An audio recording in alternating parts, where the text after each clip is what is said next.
Hi hello నమస్తే అస్సలం వాలేకుమ్ ఆదాబ్ నా చేతి వంట ఛానల్కు స్వాగతం సుస్వాగతం పలుకుతూ నేను మీ సాగర్. ఈరోజు ఒక కొత్త రెసిపీతో కాదండి కొత్త టాపిక్తో వచ్చేసాను. లాస్ట్ టైం నేను ఈ మాదిరి వీడియోని ఒకటి చేశాను హోటల్ బిజినెస్ గురించి. దాంట్లో కొన్ని వివరాలు నాకు తెలిసి మాట్లాడాను. అది బాగానే రీచ్ అయిందండి. కొంతమంది కామెంట్స్ కూడా పెట్టారు బాగుందని. దాన్ని దృష్టిలో పెట్టుకొని ఈరోజు నేను ఇంకొక వేరే టాపిక్ తోటి మీ ముందుకు అయితే వచ్చేసాను. అయితే ఈరోజు నేను ఎత్తుకున్న విషయం ఏమిటంటే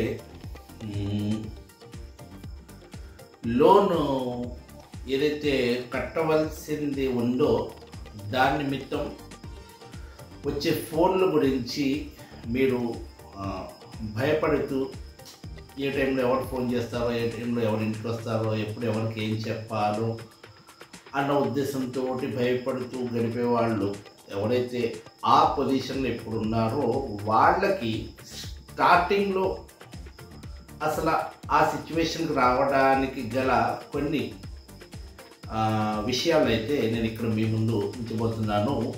ఎవరైతే ఆ ఎక్స్పీరియన్స్ని ఇప్పుడు ఎదురు చూడడం కాదు, ఆ ఎక్స్పీరియన్స్ని ఫేస్ చేస్తున్నారో వాళ్ళు అసలు స్టార్టింగ్లో వాళ్ళు ఆ ఎక్స్పీరియన్స్ ఫేస్ చేయడానికి గల సిచ్యువేషన్ ఏ విధంగా ఉంటుంది అనేది నేను మీకు చూపించడం కాదు చెప్తాను.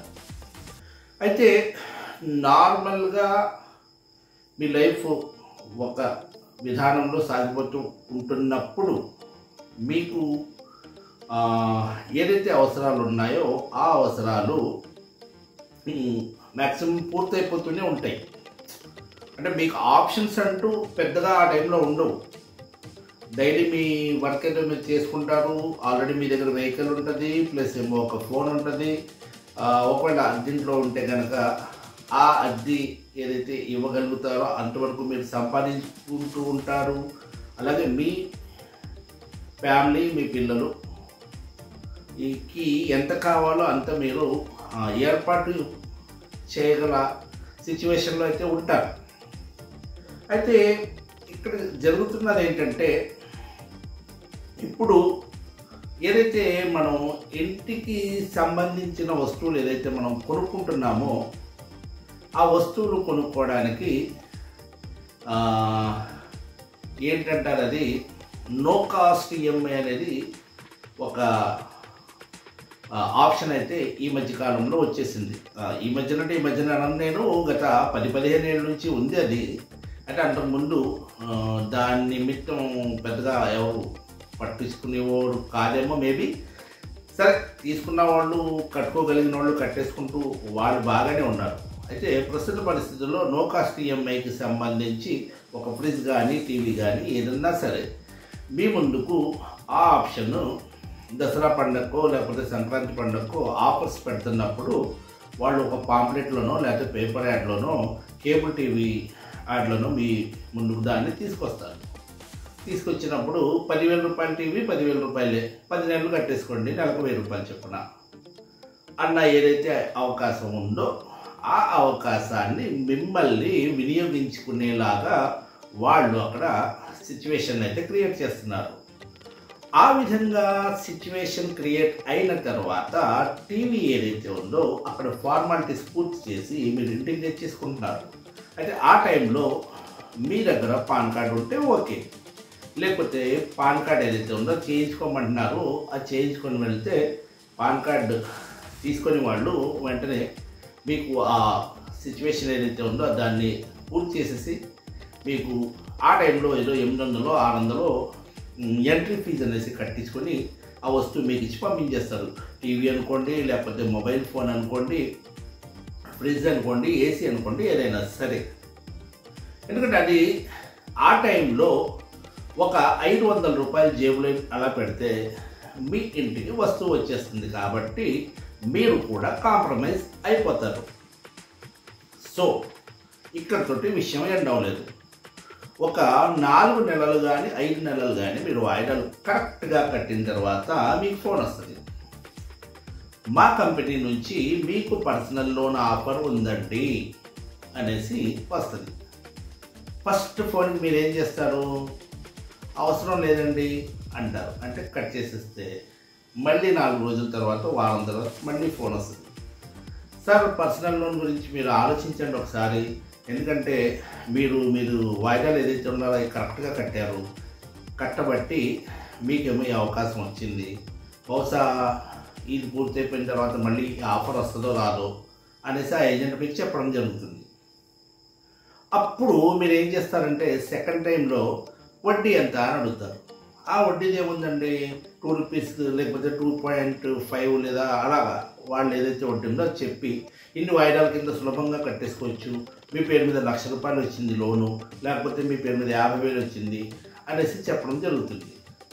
ఆ విధంగా మీరు 24 నెలల్లో, 30 నెలల్లో, లేకపోతే 20 నెలల్లో పెట్టేసుకుంటే మీకు నెలకు 2,000 కట్టుకుంటే చాలండి, 1,500 కట్టుకుంటే చాలండి అనేసి వాళ్ళు చెప్పడం జరుగుతుంది.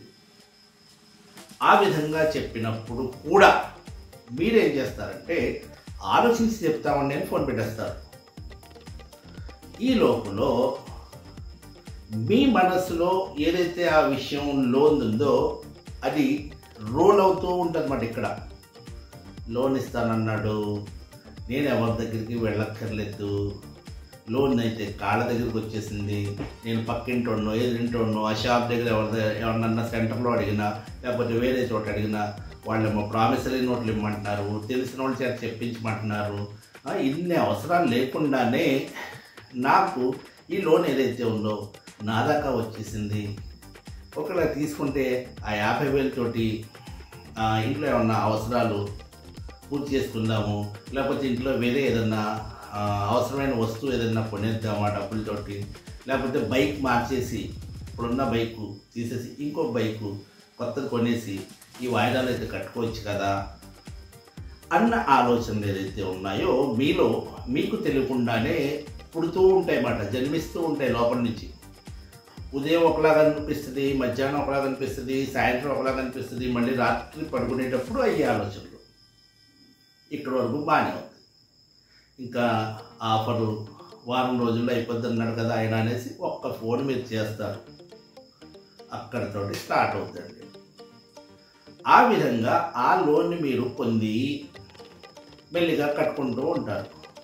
అది కడుతుండగానే వేరే కంపెనీ నుంచి మళ్ళీ ఫోన్, ఏమండి మా కంపెనీ తరఫు నుంచి మీకు క్రెడిట్ కార్డ్ ఆఫర్ ఉంది, మీరు జస్ట్ 1,400 లేకపోతే 500 600 ఎంట్రీ ఫీజు కట్టేస్తే చాలు, మీకు ₹50,000 క్రెడిట్ కార్డు లేకపోతే ₹1,00,000 క్రెడిట్ కార్డు ఇచ్చేస్తాము.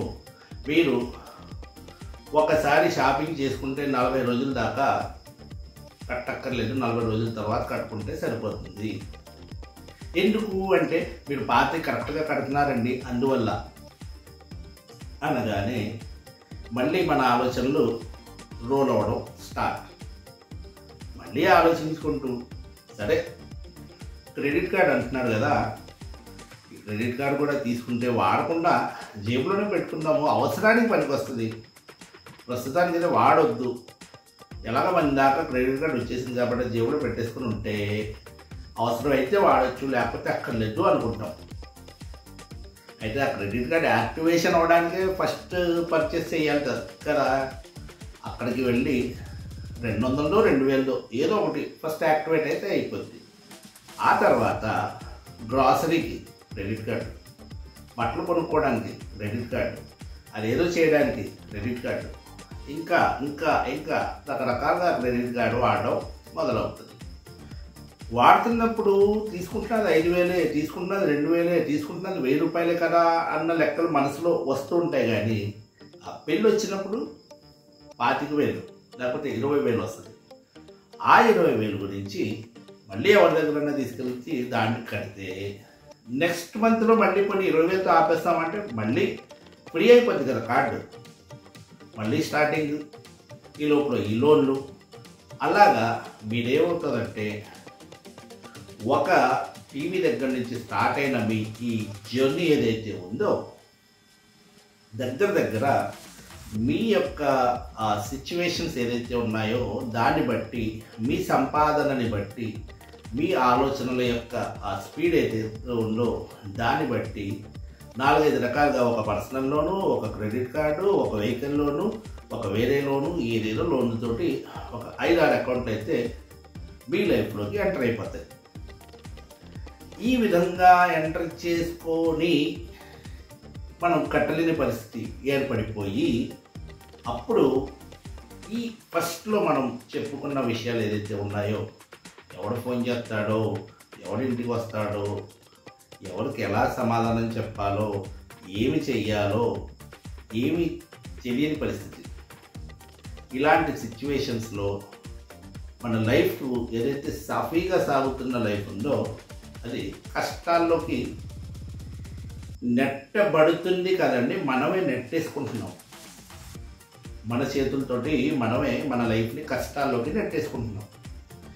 ఈ విధంగా జరగకుండా ఉండాలంటే ఫస్ట్ అప్పు ఏదైతే ఉందో దాన్ని చేయొద్దు. అయితే ఇక్కడ సిచ్యువేషన్ నేను ఇంకొకటి చెప్తున్నాను. మీరు కట్టగలిగి ఉండి, మీకు ₹1,00,000 ₹2,00,000 జీతం ఉంది, మీ అవసరాలు 40-50 వేలే ఉన్నాయి, మీ ఇష్టం ఎన్నైనా చేసుకోండి. కానీ మీ సంపాదన 25-30 వేలే ఉంది, కట్టవలసింది కూడా 25-30 వేలే ఉందనుకోండి. అప్పుడు మీరు ఏం చెప్తారు? ఇప్పుడు 25-30 వేలే ఉంది, 10,000 కట్టడానికి ప్లాన్ చేసుకున్నారు, అయినప్పటికీ కూడా 15,000 మీకు సరిపోవే. కొన్ని అలాగనేసి ఈ నెలలో 25,000 వచ్చేసి వ్యాపారంలో వచ్చే నెలలో 25,000 వస్తాయంటే రావు.